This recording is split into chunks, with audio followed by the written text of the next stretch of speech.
Muy buenos días.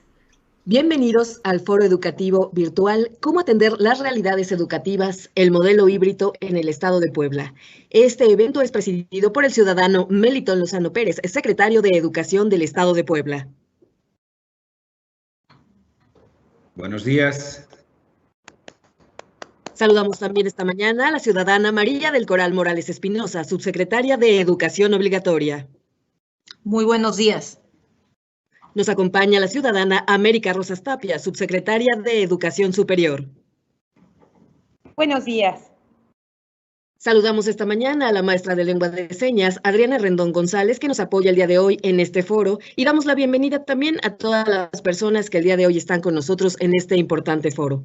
Para dar inicio a este evento, escucharemos las palabras de bienvenida por la ciudadana María del Coral Morales Espinosa, subsecretaria de Educación Obligatoria. Muy buenos días. Saludo con muchísimo gusto al doctor Melitón Lozano Pérez, secretario de Educación. Saludo con muchísimo gusto y agradezco su presencia siempre solidaria a la maestra América Rosas Tapia, subsecretaria de Educación Superior. Muchas gracias por su presencia. Saludo también con muchísimo gusto a los maestros y maestras que desempeñan diferentes funciones y que en este momento se encuentran con nosotros. Son maestros y maestras de todos los niveles educativos de la educación obligatoria. Sean ustedes bienvenidos y bienvenidas a este espacio de análisis y reflexión que ha caracterizado a los foros anteriores y que no será la excepción en este foro. Este foro, al igual que los otros, recoge sus voces y sus experiencias para construir lo que hemos hecho hasta ahora, una ruta colectiva que nos va marcando de manera segura y confiable un camino para seguir promoviendo y fortaleciendo el derecho a la educación de los y las estudiantes del estado de Puebla. Y todo esto en medio de una situación de contingencia.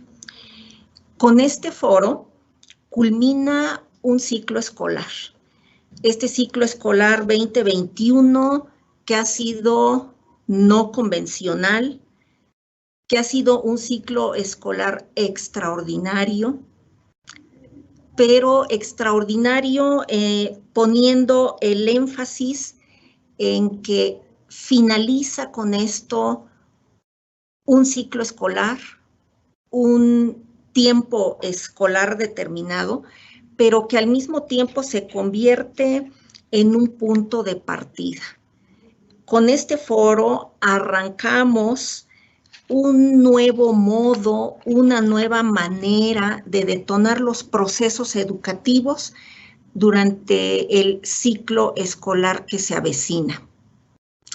Este modelo híbrido en Puebla ha sido construido desde abajo con las voces y las experiencias de ustedes, maestros y maestras, que generosamente en cada uno de los foros nos han expresado sus vivencias, sus experiencias, sus logros y sus dificultades. Esto sin duda hace a este modelo híbrido pues un modelo vivo. Muchísimas gracias por eso. En Puebla, este modelo híbrido ha sido construido de manera pertinente, porque responde a las diferentes realidades que existen en nuestro estado. Podemos decir que este modelo híbrido es educativo y socialmente pertinente. Como maestros sabemos que la mejor manera de aprender es relacionándonos con el objeto de aprendizaje, vivenciando, experimentando aquello que queremos aprender. Por eso es que este foro no solamente nos va a permitir analizar, reflexionar y discutir. Nos va a permitir vivenciar estas fases que contiene nuestro modelo híbrido y que sin duda nos va a dar la oportunidad de enriquecerlo. Reitero, pues, la bienvenida a las maestras y maestros que hasta este momento son 25,473 maestros que nos acompañan al inicio de este foro. Pues dispongámonos, maestros y maestras, a hacer de este foro una experiencia enriquecedora. Muchísimas gracias.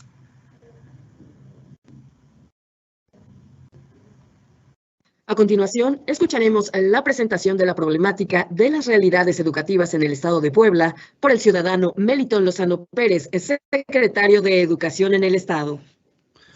De nueva cuenta, muy buenos días. Les saludo con un gran afecto y respeto. Quiero nombrar a todos los que nos acompañan en este foro porque a mí me parece que son muy importantes. En primer lugar, a las maestras y a los maestros, a la dirección académica, a la coordinación de proyectos especiales, a la dirección de tecnologías de la información, a la dirección de apoyo técnico-pedagógico, asesoría a la escuela y formación continua, a la dirección de evaluación, a los directores y directoras de nivel, a los jefes de enseñanza, jefes de sector, supervisoras, supervisores, asesores técnicos pedagógicos, directores, directoras de escuela, subdirectores, a los invitados que como observadores nos acompañan hoy, a Microsoft, muchas gracias, y de manera muy especial saludo a mis compañeras subsecretarias América y Coral, gracias por acompañarnos. A mí me gusta mucho esta palabra democratizar el modelo híbrido, porque democratizar significa una reflexión horizontal, significa discernimiento, significa análisis, pero sobre todo significa búsqueda de alternativas de forma colectiva. Por eso les agradezco su disposición para poder platicar, para poder conversar y tener este ejercicio tan valioso que sin lugar a dudas va a tener frutos en la formación de las niñas, niños, adolescentes y jóvenes del Estado de Puebla. Bueno, voy a compartirles algunas reflexiones. Si me ayudan con la presentación, por favor. Bueno, si no está la presentación, de todas maneras les voy platicando, ¿sí? Bueno, ahí está. Fíjense que, una antes, por favor, el título. El título es muy importante porque dice problematización de las realidades educativas. Lo que intentaré hacer es un diálogo con ustedes problematizando, no tanto dando respuestas o generando determinaciones, no es el caso, más bien una problematización. Entonces lo iré haciendo a través de preguntas que nos provoquen la reflexión. Adelante, por favor. La primera pregunta es si estamos en una época de cambios o en un cambio de época. Esta reflexión es muy importante porque como humanidad y como sociedad no habíamos vivido un acontecimiento tan fuerte, tan significativo, que más de 100 años la humanidad no lo había tenido, como una pandemia de tal calado. Recordemos que en marzo del año anterior nos fuimos a la casa porque no podía haber condiciones para trabajo en las escuelas. Y lo que evidenciamos no eran problemas nuevos, eran problemas que ya existían. En la sociedad teníamos problemas económicos, sociales, culturales, indudablemente que educativos. Pero creo que en la pandemia se agudizaron, como que se quitó un velo y se desnudaron muchas cosas. Entre las cosas que aparecieron son brechas, son desigualdades. Una de las brechas principales fue la de la conectividad. Creo que esa brecha fue muy marcada, pero existen otras. Y este virus generó una cruel pedagogía.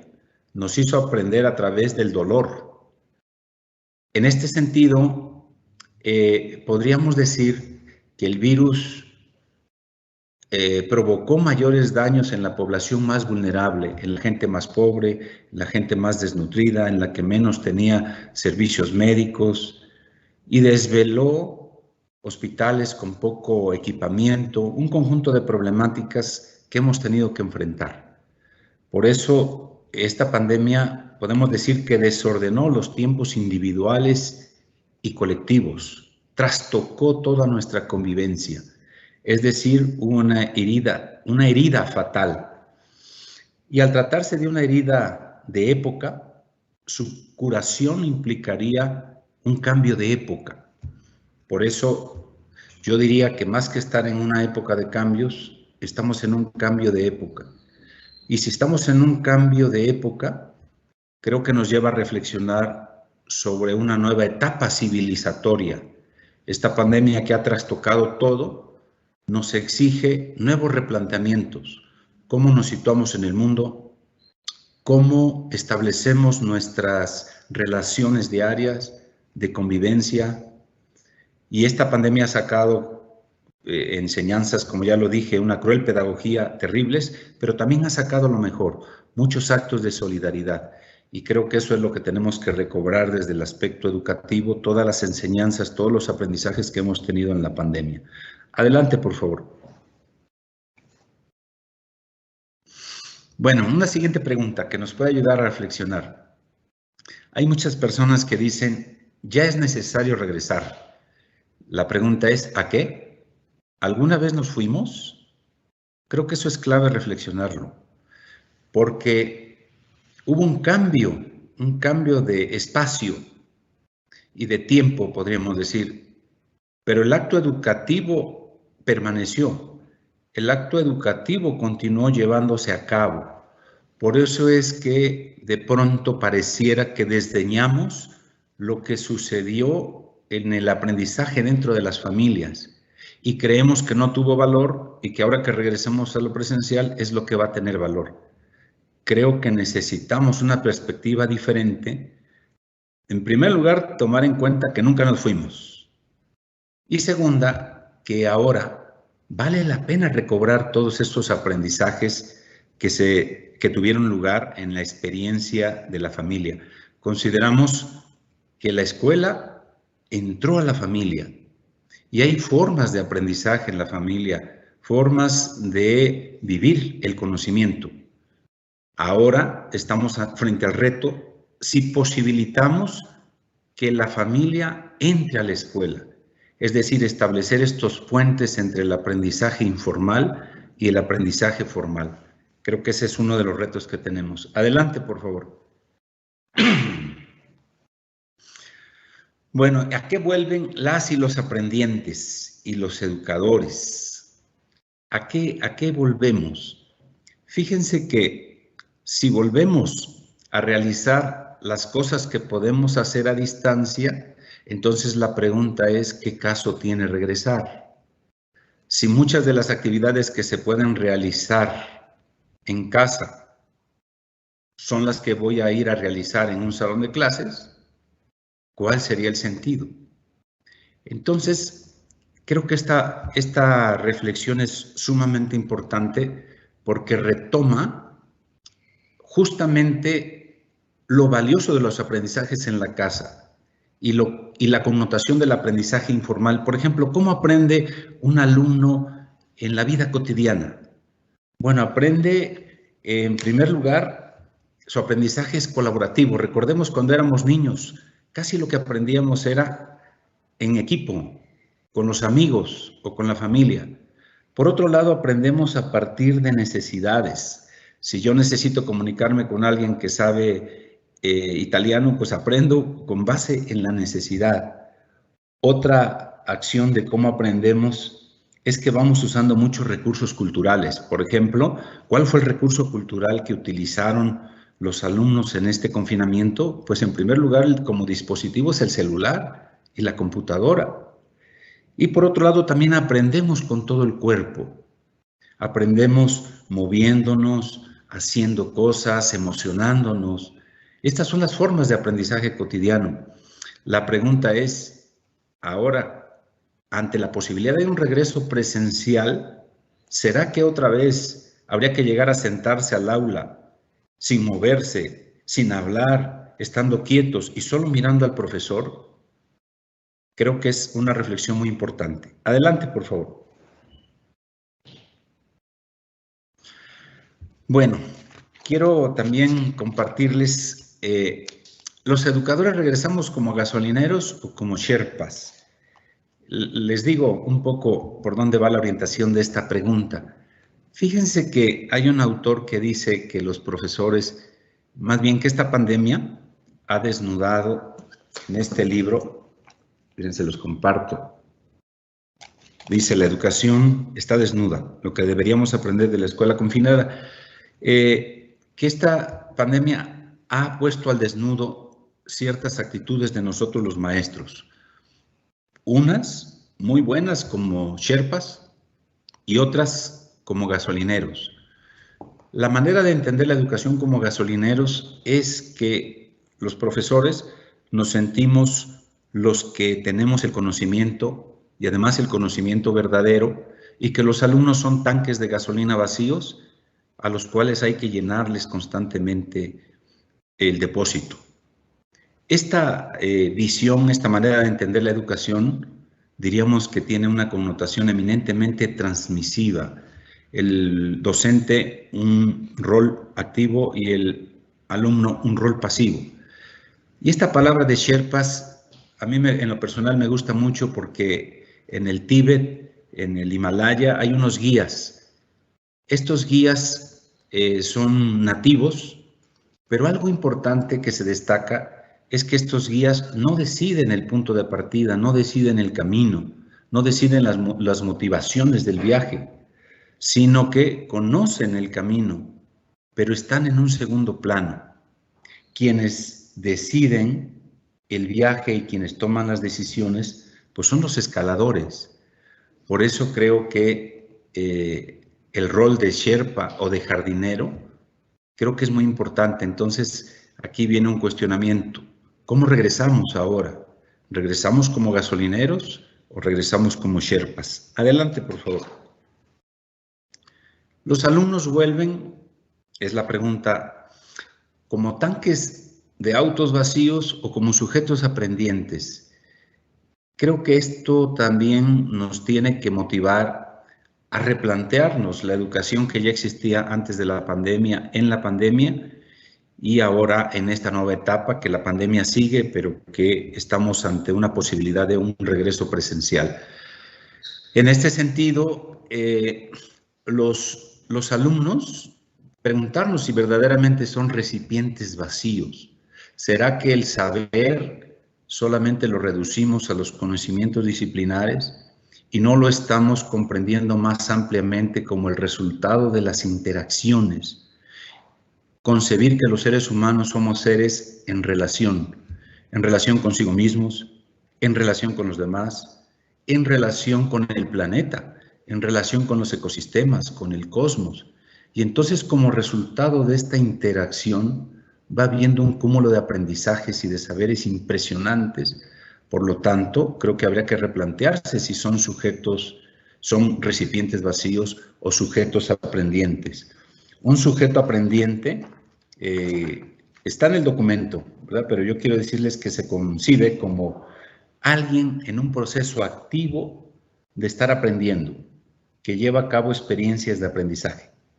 Y creo que este concepto nos ayuda a superar esta dicotomía que hemos ido construyendo, esta dicotomía de maestro-alumno, el que sabe, el que no sabe, el que tiene la verdad, el que no la tiene.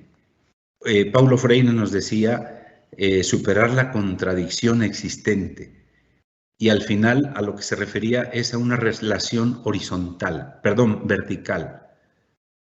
El que sabe es superior y el que no sabe es inferior.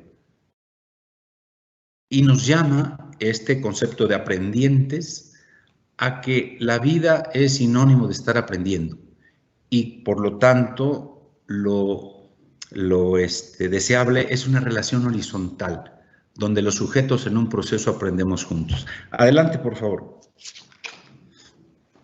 Bueno, en esta siguiente tablita viene exactamente lo que les decía.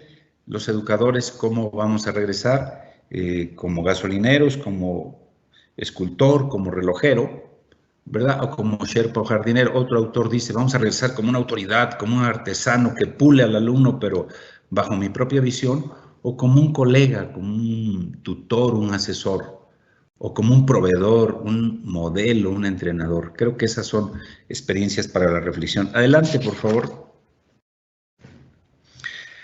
Bueno, las relaciones que consideramos caracterizan la relación aprendiente-educador, creo que una relación clave es la caracterización de las emociones, la ética del cuidado, que ya en otro momento lo hemos abordado, los procesos vivenciales, el tiempo pedagógico y la promoción de la autonomía del aprendiente.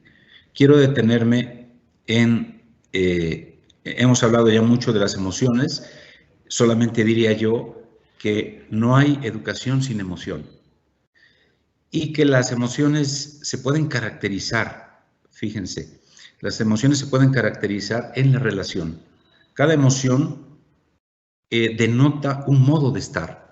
Entonces, si el alumno es tratado con respeto, surge una emoción. Si el alumno es descalificado, surge otra emoción distinta. Entonces, las emociones no son clases, son formas de relación.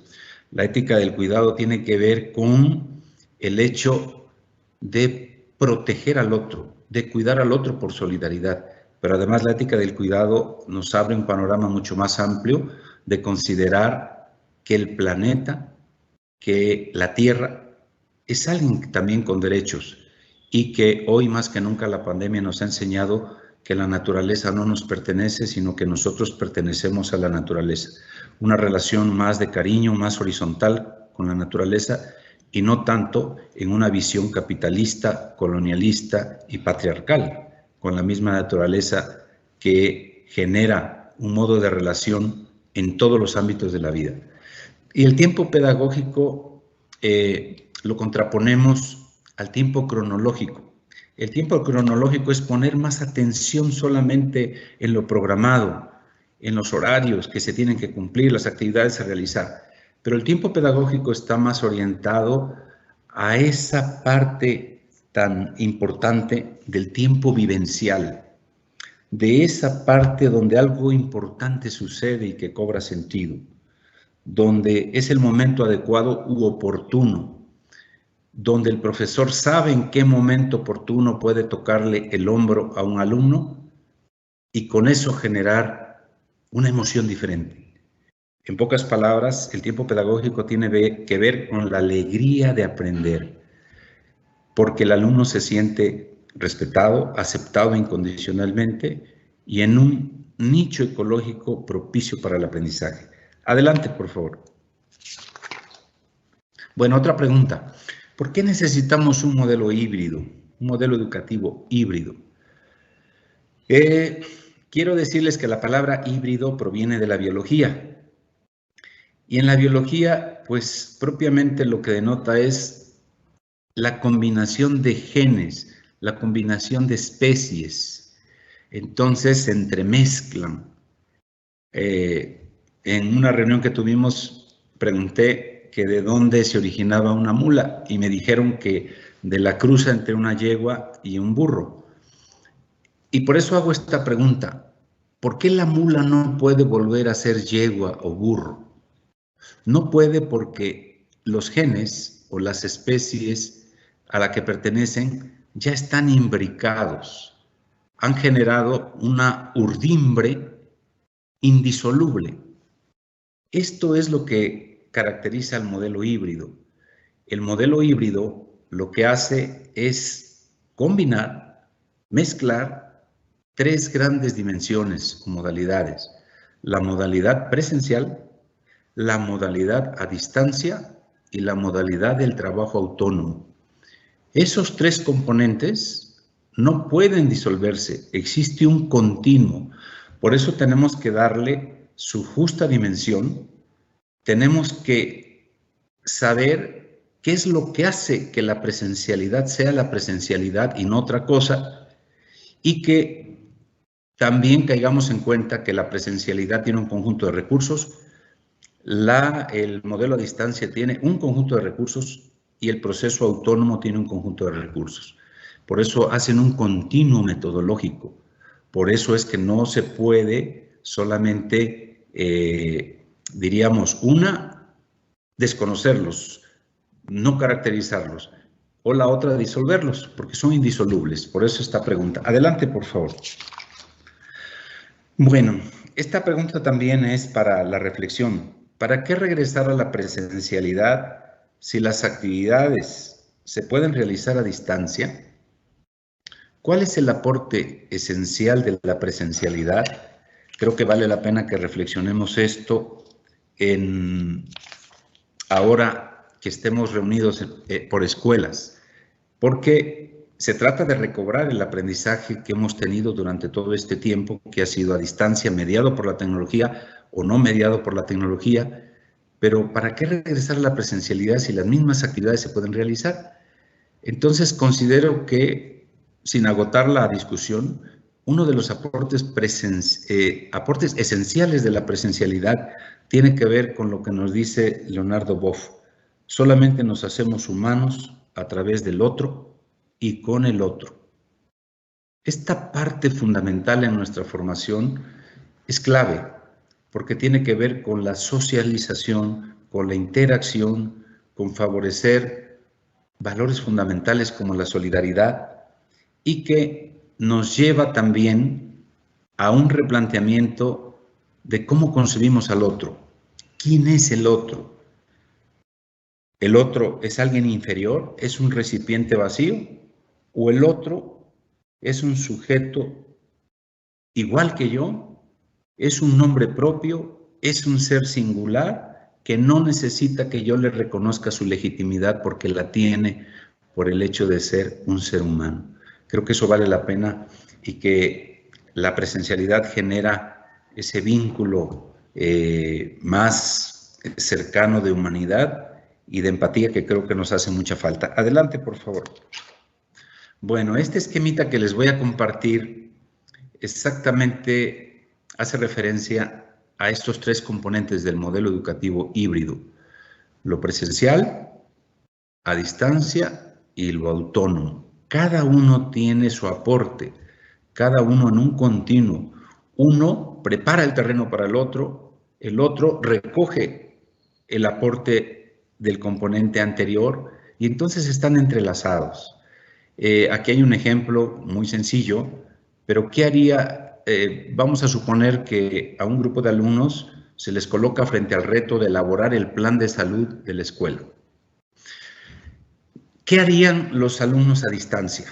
Por ejemplo, pueden buscar información, generar ideas, realizar actividades en equipo, porque esta comunicación es posible establecerla.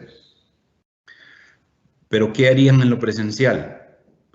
Lo que harían en lo presencial, sobre todo, como labor del docente, es recuperar la vivencia, retroalimentar, compartir y orientar, comprender el problema a resolver.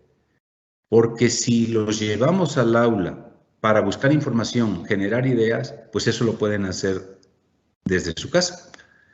Por eso aquí viene la parte sustantiva de la presencialidad. ¿Y qué haría un alumno en su momento de trabajo autónomo? Bueno, pues puede establecer metas de aprendizaje, que es uno de los propósitos del trabajo autónomo autorregulado. Puede reflexionar y experimentar. Puede profundizar en nuevas ideas, aplicar y transferir. Entonces, este ejemplo, que tan solo es un ejemplo, puede ayudar a comprender cuál es el aporte fundamental de estos tres componentes. Adelante, por favor. Bueno, esta integración del continuo metodológico tiene que ver con dos decisiones frente al diseño. Creo que hoy el reto que tenemos las maestras y los maestros es cómo diseñamos en esta nueva etapa. Y hay que hacerse dos preguntas claves: ¿qué aprender y cómo aprender? Pero desde una aproximación constructiva, creo que las preguntas se traducen en qué se construye y cómo se construye. Estas preguntas son muy importantes, muy significativas, porque ya me están orientando que el conocimiento no se transmite, sino que el conocimiento se construye. ¿Y cómo se construye? Lo puedo construir en solitario o en equipo. Y recordemos también lo que nos dice Paulo Freire: nadie educa a nadie, nadie se educa solo. Nos educamos en comunidad mediados por el mundo. Esta orientación me parece que puede ayudarnos a la integración del continuo metodológico que tiene que ver con estas decisiones. Ya no reducir el acto de aprendizaje a la transmisión de contenidos, sino a una verdadera construcción colectiva. Adelante, por favor. Fíjense que el conocimiento, ya hice referencia, pero hoy en este momento hago algunas otras observaciones. En la educación formal, generalmente, es una forma didáctica de separarlos, generalmente es abstracto. ¿Qué quiero decir con abstracto? Quiero decir que alejado de la acción. Los seres humanos somos acción. Los seres humanos a diario nos movemos y actuamos. Somos seres actuantes. Y en la educación formal a veces parece que se nos olvida eso. También en la educación formal a veces privilegiamos una característica de arbitrariedad. ¿Qué significa eso? Desconectado del espacio-tiempo real, de hacer referencia a hechos concretos, vivencias concretas, situaciones reales. Y es amodal, lo cual significa que está basado en códigos simbólicos formalizados, pero no ligados a modalidades sensoriales. Y por otro lado, la educación informal, ya lo decía yo hace un momento, es más encarnada, se aprende con todo el cuerpo. Los seres humanos en la sociedad jugamos, nos movemos, nos reímos. Encajado, lo cual significa que son acciones situadas en un tiempo determinado, rostros concretos, situaciones económicas, políticas, sociales específicas. Es en activo, lo cual significa desde y para la acción. Casi siempre, como seres actuantes, tendemos siempre a una acción. Y finalmente es extendido. Fíjense que el aprendizaje en la vida diaria creo que nos refleja que tomamos los elementos de la cultura para poder aprender. Tomamos los elementos también tecnológicos y la colaboración con los otros. Entonces, estas características me parece que vale la pena tender un puente entre la educación informal y la educación formal. Por eso dije que en esta pandemia la escuela entró a la casa, tratando de caracterizar estos aspectos de la educación informal y ahora cómo estos aspectos pueden entrar a la escuela. No necesariamente para reproducirlos, sino para tomarlos como punto de partida, repensarlos y reconstruirlos. Recordemos que la pregunta clave es ¿qué se construye y cómo se construye? Por eso aquí hay un principio que está denotado de manera principal en el documento del modelo híbrido educativo para el Estado de Puebla. Es un principio pedagógico que dice: los procesos vivenciales son indisolubles de los procesos de aprendizaje. Es justo a esto que nos estamos refiriendo. Los procesos vivenciales son indisolubles de los procesos de aprendizaje. Si divorciamos lo que vivimos a diario del aprendizaje, provoca desinterés, provoca desmotivación, provoca muchas veces la falta de curiosidad y sobre todo de perderle el sabor al saber. Adelante, por favor. Bueno, seguimos en esta etapa de confinamiento y la próxima etapa que vamos a vivir, seguimos una lógica de contenidos o una lógica de acción. Cuando digo una lógica de contenidos es inmediatamente pensar en el tema. Entonces, lo primero que voy a hacer es el tema. Luego, lo transmito a mis alumnos y creo que los alumnos van a transferir esos contenidos o esa competencia de manera mecánica a las situaciones reales que viven. Esa sería una lógica de contenidos. ¿Cuál sería una lógica de acción? Sería un sentido inverso. En la siguiente queda un esquema que aclara esta idea. La lógica de acción empieza y tiene como punto de partida las situaciones problemáticas. Lo que vive, por eso este principio de los procesos vivenciales son indisolubles de los procesos de aprendizaje, es clave tomarlo en cuenta de ahora en adelante para la construcción de los aprendizajes.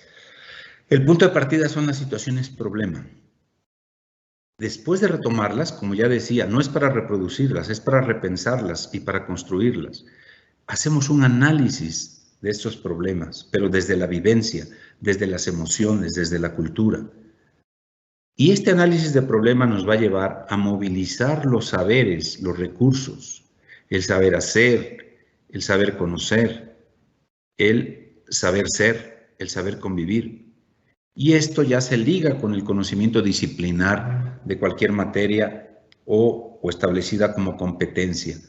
Esta lógica de acción creo que vale la pena repensarla si es lo que necesitamos en esta nueva etapa de la educación y dejar de lado o darle su justa dimensión también a una lógica de contenidos.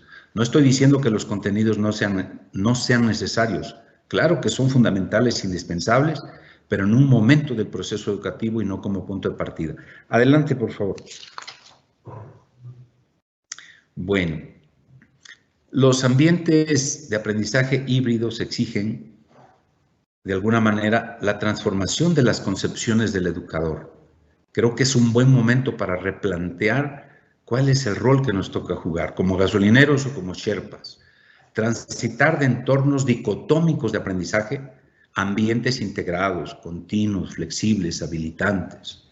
Brindar de forma diversa contenidos para favorecer en el aprendiente la autonomía para aprender y la construcción activa de conocimientos. Educadores que nos asumamos que la autonomía de su aprendizaje de las y los aprendientes requiere de su acompañamiento.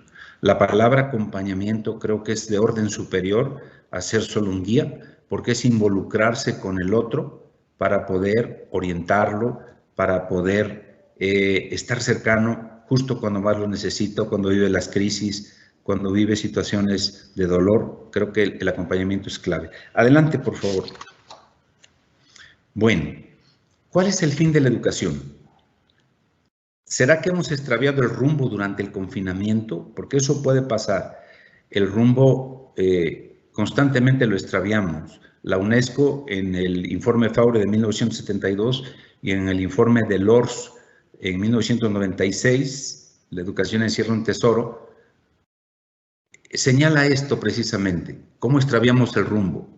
Y lo que más se erosiona de la educación o se ha erosionado en una etapa de más de 30 años, que pudiera coincidir con la etapa de neoliberalismo exacerbada en nuestro país y en el mundo, lo que más se ha erosionado tiene que ver con la formación de ciudadanía. Y creo que para esto, si me ayudan con la siguiente diapositiva, por favor, el artículo 3 es muy claro. El artículo 3, si revisamos la Constitución, lo dice de manera maravillosa la filosofía educativa de nuestro país.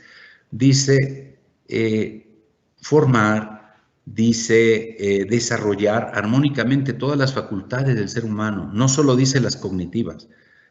Dice desarrollar armónicamente todas las facultades del ser humano.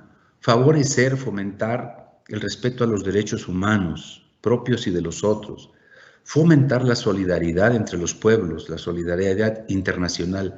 Esos valores son fundamentales, están en el 3 constitucional. Ese sería nuestro faro, porque como lo vemos en esta figura de navegando a Barlovento, pareciera que la neblina, las tremendas olas, nos nublan la vista y puede ser que perdamos el rumbo hacia donde vamos. Adelante, por favor. Y las finalidades educativas puede ser que perdamos el rumbo. Trato de plasmarlas aquí. Retomando el espíritu del 3 constitucional y de la nueva Ley General de Educación, creo que se puede resumir en una frase que dice formar ciudadanía para la transformación. El sistema educativo estaría orientado a formar seres humanos responsables, formar seres humanos que a lo largo de su vida aprendan a tomar decisiones para ser mejores personas y respetar la relación con nosotros y del entorno. Creo que esa es una clave.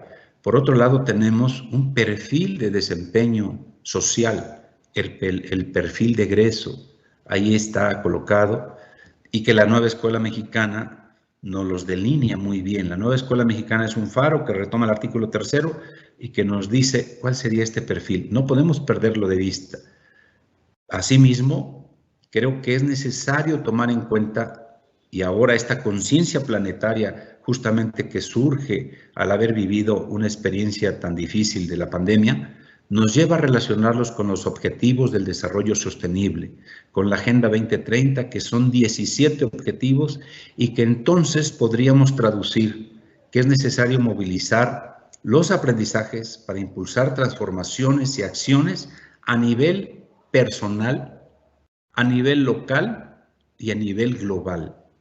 Si esto lo intencionamos de esa manera, entonces ante el calentamiento global podemos hacer una acción de compromiso personal, pero también una acción en mi familia o en mi barrio, y también estar contribuyendo a acciones globales tendentes a mitigar este problema que está poniendo en riesgo a nuestro planeta, que es la única casa que tenemos. Adelante, por favor.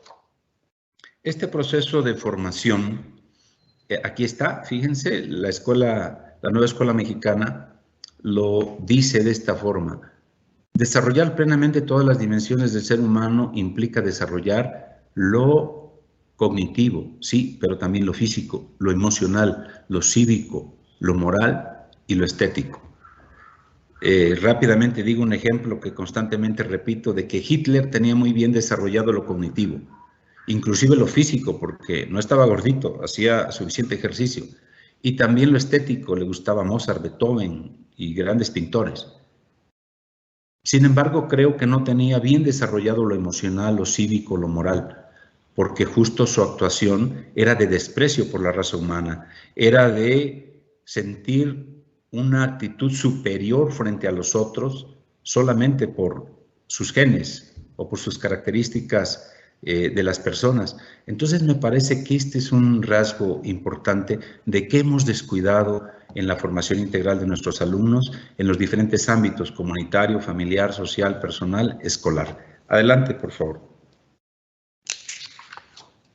Bueno, aquí hay 10 principios desde los que renovar las formas de enseñar y aprender en una educación tanto presencial como virtual. Dice 10 principios que nos pueden ayudar a enseñar y aprender, yo diría también a construir tanto de forma presencial como virtual. No los voy a repetir porque ahí están, mejor los leen con calmita, pero de manera, solo leo 2. Dice aquí, menos instrucción para todas las clases, centrada en el docente. Por eso tenemos que ver si la tecnología la utilizamos para seguir reproduciendo esquemas tradicionales de enseñanza, donde pongamos una cámara en el salón de clases, 20 alumnos están en el salón de clases y 20 en su casa, pero bajo el mismo esquema tradicional de un acto educativo centrado en el profesor. Creo que hoy hay que replantearse si es el mejor esquema. Y luego dice, más atención a las necesidades cognitivas, afectivas y sociales de cada estudiante. Creo que ese es uno de los ingredientes que la presencialidad aporta de manera insustituible. Adelante, por favor. Bueno, ¿qué criterios pueden ayudar a seleccionar aprendizajes fundamentales? Porque ahora que regresemos vamos a querer comernos el mundo y querer acabar el programa y querer ver en un diagnóstico qué aprendizajes necesitan compensación y luego vamos a entrar en una etapa de compensación. ¿Qué criterios pueden ayudar a seleccionar? Porque a veces lo que seleccionamos son temas y no aprendizajes fundamentales. Entonces, en el documento están compartidos criterios para la priorización o elección de aprendizajes fundamentales. No los leo, ahí están. Si me ayudan con la siguiente, por favor.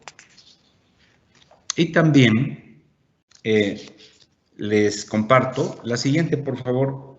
Actividades que pueden favorecer el aprendizaje integral. Estas están en el documento, las pueden leer con calmita, pueden ayudar a la reflexión. Y terminamos con los criterios de las condiciones institucionales, por favor. La siguiente. Fíjense que el modelo híbrido, cuando empezó todo este confinamiento el 23 de marzo de 2020, yo decía, educación a distancia no es sinónimo de Internet. Educación a distancia es más que el Internet. Por lo tanto, este modelo híbrido puede tener una connotación de que puede estar mediado por la tecnología. Y esta mediación por la tecnología puede ser presencial, pero también en línea. O puede ser parcialmente mediado por la tecnología, presencial o materiales y productos de trabajo independiente. O también puede ser sin mediación de la tecnología, como son experiencias que hemos tenido. Y esta sin mediación de la tecnología también tiene su componente presencial, pero otro a través de los cuadernos de trabajo independiente. Algo muy valioso que quiero reconocer de las maestras y los maestros poblanos es que nunca se limitaron a los condicionamientos que nos impuso la pandemia, fueron muy creativos, elaboraron sus cuadernillos, los siguen elaborando y fueron un factor preponderante para poder acompañar a sus alumnos en este momento de crisis. Gracias por su atención y seguimos con la reflexión. Yo los invito a que hagan una lectura profunda de este documento y también una reflexión colectiva. Este documento no es una camisa de fuerza, no es una receta, son pautas para la reflexión, pero las respuestas y la adaptación las tienen ustedes porque son las que tienen el pulso y el conocimiento de las realidades que vive su escuela, los padres de familia y los alumnos. Muchas gracias, les abrazo con mucho cariño.